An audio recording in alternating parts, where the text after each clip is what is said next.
Me es grato presentar al doctor Dagoberto Páramo Morales, profesor de la Universidad de los Andes, profesor de la Universidad del Norte y profesor de la Universidad Surcolombiana en los posgrados de la especialización en alta gerencia y en gerencia de mercadeo estratégico, y próximamente profesor de la maestría en administración de empresas. En el Día del Administrador de Empresa, él ha hablado sobre el etnomarketing. Entonces quisiera, doctor Páramo, cuéntenos sobre la importancia del etnomarketing en estos tiempos de globalización. Ok, muchas gracias.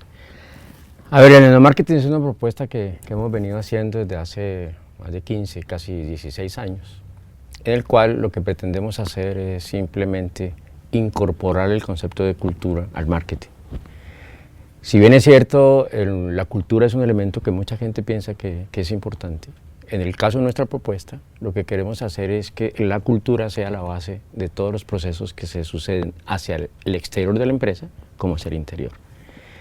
Eso quiere decir que si nosotros vemos el etnomarketing desde la cultura, pues tenemos que tratar de entender qué significa cultura, y para ello es necesario que uno comprenda que la cultura es mucho más allá de lo que nos enseñaron de las expresiones estético, artístico, folclóricas, sino que tienen que ver con el modo de ser, el modo de vivir, los hábitos, las cotidianidades, las rutinas, etc. Entonces lo que estoy haciendo con el etnomarketing en principio es mostrar cómo cada acción de las personas que participan en el mercado o en la empresa pueden ser vistas desde la cultura. Colombia es un país de regiones.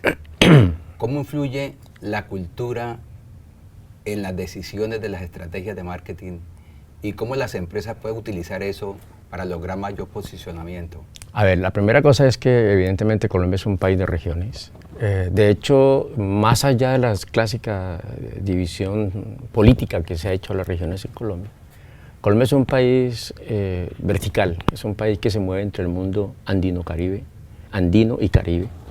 Y verticalmente uno puede mirar el país hacia la izquierda, donde están todo el mundo chocuano, paisa, caucano, nariñense, y por otro lado están los santanderianos, tolimenses, donde se incluyen los huilenses, los caqueteños, y los llaneros, y finalmente los amazónicos. Evidentemente, Colombia no es un país, ni siquiera es un mosaico de culturas, es lo que los norteamericanos llaman un melting pot, en una olla donde estamos mezclados porque ha habido muchas migraciones por diferentes fenómenos, sobre todo los que vivimos en el país en la época de la llamada violencia colombiana.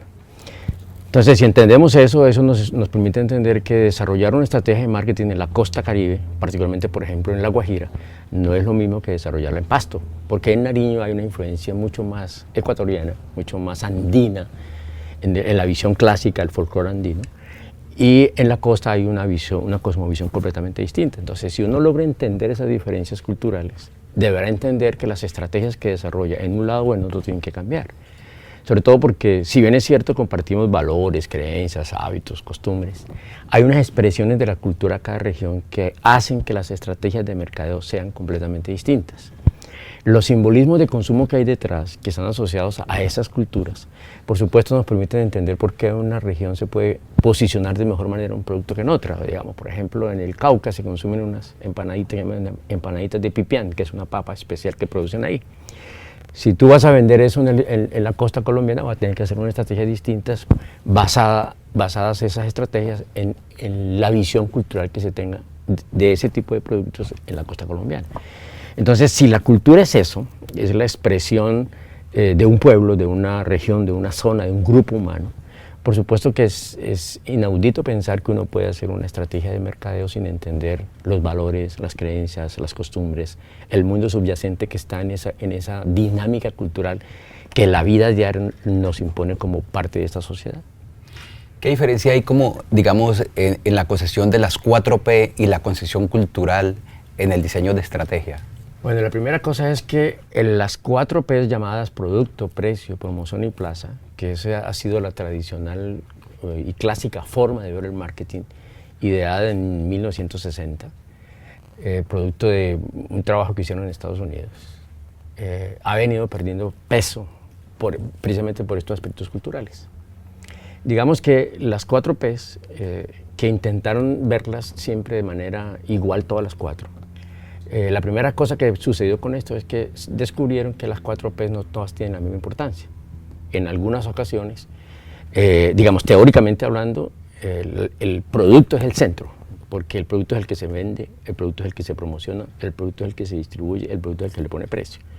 Entonces, alrededor del producto, que es lo que uno finalmente termina consumiendo, al igualarlo a las otras tres, perdió la trascendencia que tiene para las personas. Entonces, ese modelo, incluso cuando fue llevado a Europa, ese modelo fue prácticamente destruido por la gente de Suecia, de Estocolmo. Entonces, ese modelo se volvió muy paquidérmico, por decirlo de alguna manera. Se volvió muy estático para un mundo tan dinámico.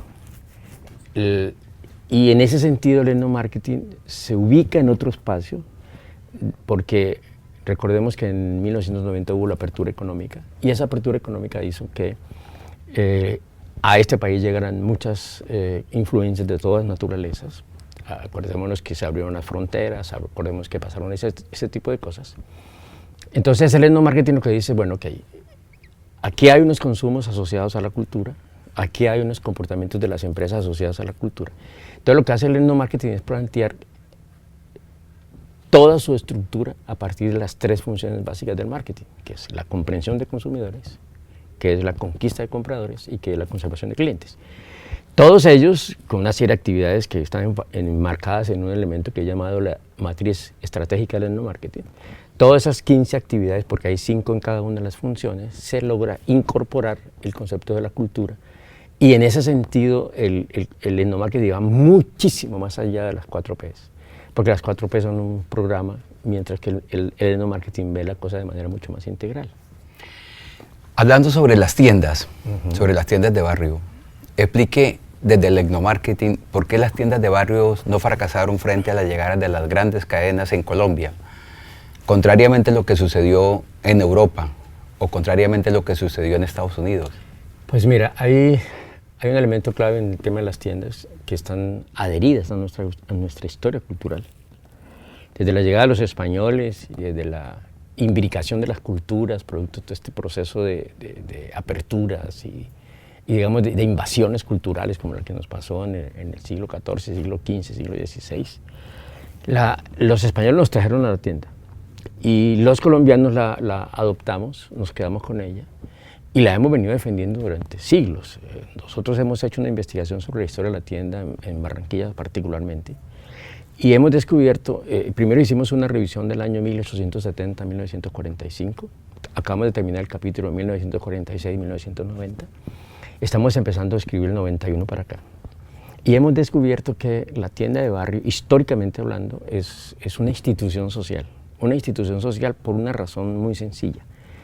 La expansión de las ciudades, producto de todos los procesos de migración de un lado a otro, hicieron que las poblaciones fueran teniendo barrios periféricos, y esos barrios periféricos fueron surtiéndose de un elemento como era la tienda se fue montando en cada uno donde estaban todas las aglomeraciones de las personas, y a partir de eso la población fue haciéndose más densa en cantidad de personas, pero no había dónde divertirse. Entonces llegaba el fin de semana, no habían parques, no habían cines, no había nada de este tipo de cosas para divertir. Entonces la tienda se comenzó a convertir en un epicentro social de la vida de los vecinos.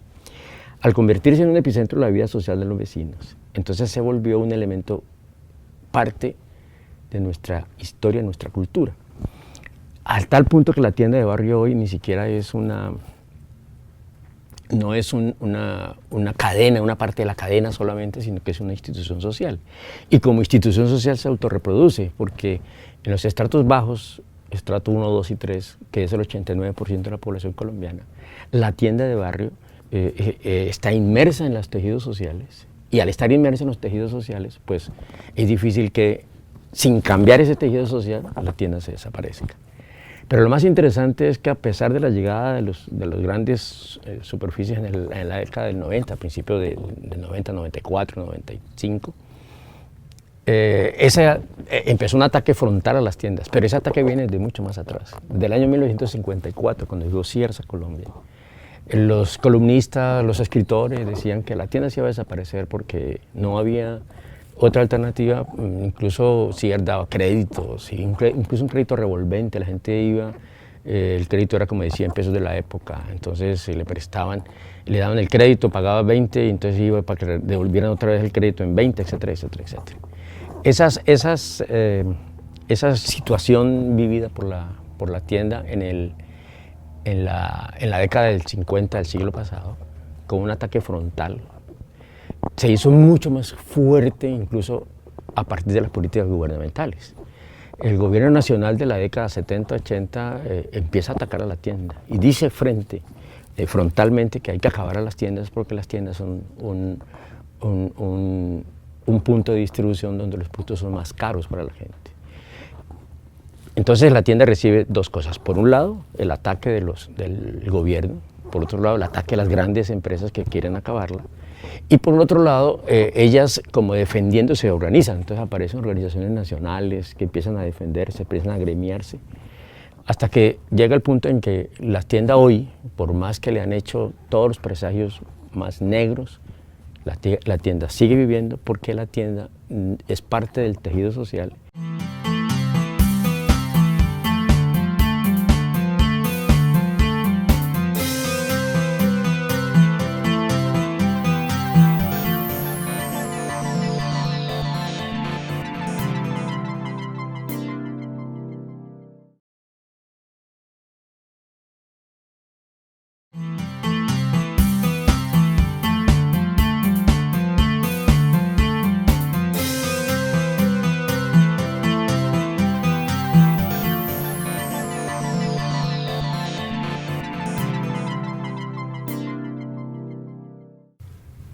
Doctor Páramo, a mí me gustaría que habláramos ahora, si uno mira la historia del marketing, que tiene alrededor de unos 100 años, básicamente su papel es cómo venderle más al consumidor, cómo venderle más cerveza, cómo venderle más licores. Pero recientemente, alrededor de unos 15 años para acá, ha aparecido como otra corriente filosófica del marketing, en el cual dice, nosotros como docentes, ¿cuál debe ser la responsabilidad social frente a los grandes problemas, por ejemplo, drogadicción, alcoholismo, digamos, la gente, digamos, del cigarrillo, etcétera? A mí me gustaría que, ¿cuál debe ser el papel ahí de nosotros, los profesores de marketing, frente a eso? A ver, el marketing vive una paradoja, si queremos decirlo así, porque necesita producir hechos sociales que le generen economía, utilidad a las empresas. De hecho, el marketing lo que hace finalmente es eso. El marketing no está concebido, a pesar de que sus inicios tuvo otra intencionalidad, no está concebido para producir satisfacción realmente. Está concebido para producir utilidades para las empresas, porque el marketing nace en el capitalismo, es del capitalismo y es por el capitalismo. En esa medida el marketing no es santo, o sea, no es una cosa así pues que uno diga el marketing nos puede salvar, pues, porque el marketing comercialmente hablando está decidido, enfocado, concebido, ejecutado es para eso. Eso quiere decir que el marketing en ese sentido utiliza lo que la sociedad tiene, y particularmente la cultura, y le hace creer a la gente que a través del consumo de ciertos productos, por ejemplo, asciende de clase. De hecho, el marketing nuestro se vuelve más un marketing de estilo de vida. A través de los productos se supone que uno asciende en la clase social, entonces uno se compra determinada marca y la gente lo ve de una manera distinta. Y es evidente que en la década del 60, finales del 60, exactamente en el 69, producto de dos hechos históricos mundialmente conocidos. Uno es el movimiento hippie en Estados Unidos que presiona a la sociedad norteamericana para que el marketing deje de ser tan salvaje, bueno, más que el marketing, el capitalismo y en él el marketing. Presionan a la sociedad para que se hagan cosas en favor de la sociedad. Y luego el otro elemento es el de la Revolución Cubana, que influye en todos estos países de América, incluyendo Estados Unidos. Esos dos movimientos presionaron a los académicos en marketing. En el año 1969 un par de académicos, entre ellos el famoso Kotler, que un poco nos ha hecho daño porque volvió el marketing muy cuadriculado y muy estático. Él junto con otro académico que se llama Levy sacan un artículo sobre cómo ampliar el concepto de marketing y llevarlo al mundo social. Luego en el 71 aparece otro señor, Salman, y también con Kotler, y sacan un nuevo artículo tratando de promover digamos como el marketing social. Marketing social concebido como el marketing para causas sociales, para cambios de la sociedad, para cambios culturales, etc. Y a pesar de que arrancan, no es muy expandido. Realmente, a partir de los últimos años, como tú dices, hace 15, 20 años, empezó a agarrar fuerza. Pero creo que hay una cosa muy particular, es que Cuando uno habla de marketing está hablando de productos como bienes y servicios, que es lo que llamamos marketing comercial. Y este marketing estamos hablando del que llaman marketing social, que se supone que promueve ideas sociales, cambios de estilo de vida, cambios de conductas frente, por ejemplo, a respetar el semáforo, a respetar el ciudadano, etcétera, etcétera. Entonces, en ese sentido el marketing se vuelve una cosa muy, muy contradictoria, porque por el lado comercial utiliza los valores, las creencias y la cultura para hacer que la gente compre más productos, pero por otro lado también utiliza la cultura para que la gente no los compre, entonces se vuelve una cosa bien paradójica. Digamos, por un lado el marketing dice consuman cigarrillos, consuman Coca-Cola, consuman no sé qué, pero por otro lado dice cuidado con el cigarrillo porque le produce cáncer, cuidado con la cola que tiene mucho azúcar, o sea, hace todo, es una cosa muy particular. Pero creo que es más una especie como de mea culpa del marketing, es decir, hey, nosotros estamos promoviendo el consumismo y sin embargo tenemos que frenar este proceso. Y por eso el marketing, digamos, sí es posible que haga cosas en función de la sociedad, pero necesita unos instrumentos de política de los gobiernos, de política económica, incluso algunos recursos, de financiamiento de algunas cosas. Porque mientras a veces se hacen, por ejemplo, campañas contra el consumo del cigarrillo, y le mete 4 o 5 millones de pesos, pero por otro lado las grandes empresas le meten miles y millones de pesos para hacer que la gente consuma más, entonces se vuelve una cosa paradójica. Incluso yo conozco empresas de licores, por ejemplo, cuyo gerente comercial es un cristiano cuya religión no le permite consumir licor, pero sin embargo le estimula que la gente consuma licor porque esa es su vida, pero por otro lado hacen campañas de ojo con el alcoholismo. Entonces, en esa medida el marketing, ahí está la potencialidad que tiene de ayudar a la sociedad, pero tiene que romper ese dilema que está viviendo. A mí me gustaría, por ejemplo, en el caso de Neiva, hay un problema serio con los mototaxistas y con la gente que ve el semáforo como algo de conveniencia. Sí. ¿Sí? Y una violación constante de normas y constante, digamos, de jóvenes que mueren. ¿Qué debería hacer el marketing ahí para disminuir esos cambios de comportamiento? Mira, la primera cosa es, hay que hacer un diagnóstico serio, profundo, no político. Es decir, tratar de ir a los elementos no visibles del comportamiento humano que explican lo visible del comportamiento. Hay que saber las razones por las cuales la gente no respeta el semáforo. Hay que saber las razones por las cuales la gente no pasa por la cebra. Hay que saber las razones por las cuales la gente no bota la basura en la calle, etc. Cuando descubramos esas razones, el marketing social tiene dos formas de hacerlo. Uno, a través de estrategias externas, es decir, generando una presión, digamos, ubicando, poniendo multas. Al principio un proceso como, digamos, como pedagógico, de enseñar, que mire, que se pase, que no sé qué, hacen a veces comparendos pedagógicos, en un proceso como de externo, de tratar de que la gente por la buena lo haga, y si no lo hace, entonces viene la multa. Y la multa tiene que ser, y no se puede evitar la multa, como pasa en los países desarrollados. En Francia se demoraron un tiempo mientras la gente aprendió a usar siempre el cinturón de seguridad. Una vez que se dieron los espacios del proceso de capacitación, etcétera, se generaron las condiciones externas, entonces se viene, digamos, coercitivamente que la gente cambie. Creo que Barranquilla es un ejemplo bien claro. Yo aquí en Neiva veo que la gente se pasa a semáforo en rojo tranquilamente, en Barranquilla no. Porque en Barranquilla colocaron cámaras por todas partes y te llega la multa y la tienes que pagar y no hay cómo evitarla, entonces la gente ya le tiene cierto respeto y cuando va cambiando el semáforo para, la gente le pone el cinturón, etcétera, etcétera, un poco como a la fuerza, como coercitivamente. Esa es una estrategia externa de cambio social.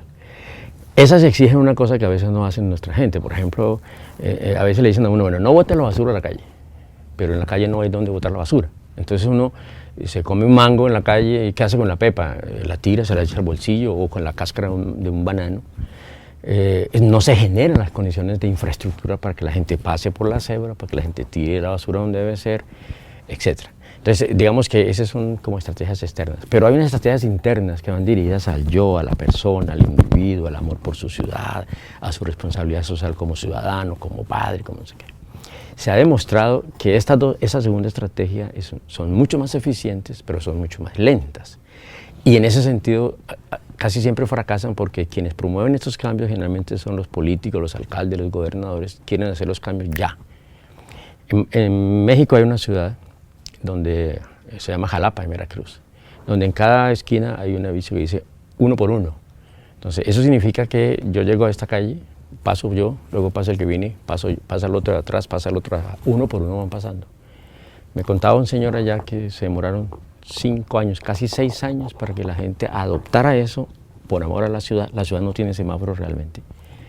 Entonces, cuando se hacen esas estrategias individuales, tienen que tenerse el tiempo, tenerse la paciencia, tener incluso en este país un par de gobiernos que lo hagan de manera continua, porque eso sí se logra hacia adentro. Ahora, está demostrado que cuando se logra de manera permanente, se logra cambiar las costumbres, que son una sumatoria de hábitos, y cuando eso se logra, entonces la sociedad sí se puede beneficiar del marketing. Para finalizar, doctor Dagoberto Páramo, me gustaría que habláramos un poquito sobre el posconflicto.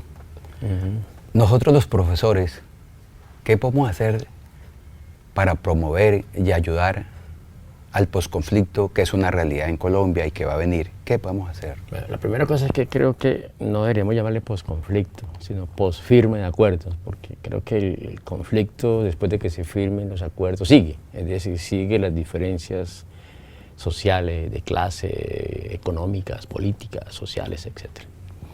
Entonces, en esa medida, lo que creo que hay que hacer es un trabajo, todo el mundo lo sabe, a veces nos tenemos que implementarlo, es trabajar en la educación. Nosotros tenemos un grave problema en términos de nuestra acostumbrada forma de relacionarnos con las personas. Nosotros vemos en cada persona a alguien que nos va a robar, alguien que nos va a atracar. Tú me dices una cosa y yo no te la creo. Tú me dices otra cosa y yo como que no estoy muy seguro de que me lo estás diciendo en serio. Un estudiante me dice que no puede venir porque está enfermo y yo le exijo papeles, y etcétera, etcétera. Creo que hay que hacer un trabajo muy profundo de confianza entre nosotros mismos y dejar de estar pensando que cada vez que tú me hablas me vas a hacer una trampa. Yo recuerdo cuando hice mi doctorado, cuando terminé mi doctorado en Suiza, que me quedé una noche en la calle y tuve que caminar muchas cuadras a medianoche. Yo iba con mi portátil encima, pero yo iba asustado con el portátil, como que me iban a robar. Y allá la gente pasaba por el mío tranquila, sin ni siquiera mirarme. Porque nosotros estamos, históricamente hablando, preparados para que alguien nos va a atracar, alguien nos va a mirar, alguien nos va a robar. Creo que en eso hay que hacer un trabajo muy profundo, sobre todo porque en este país está lleno de odios, lleno de rencores, y eso no resuelve los temas de posfirma de conflictos, de acuerdos de paz, porque aquí hay gente que ve al otro nunca como un ser humano, sino como alguien incompleto. Entonces si tú me dices que no vas a echar bala, yo no te creo. Si yo te digo que no voy a echar bala, tú no me crees. Se vuelve una cosa.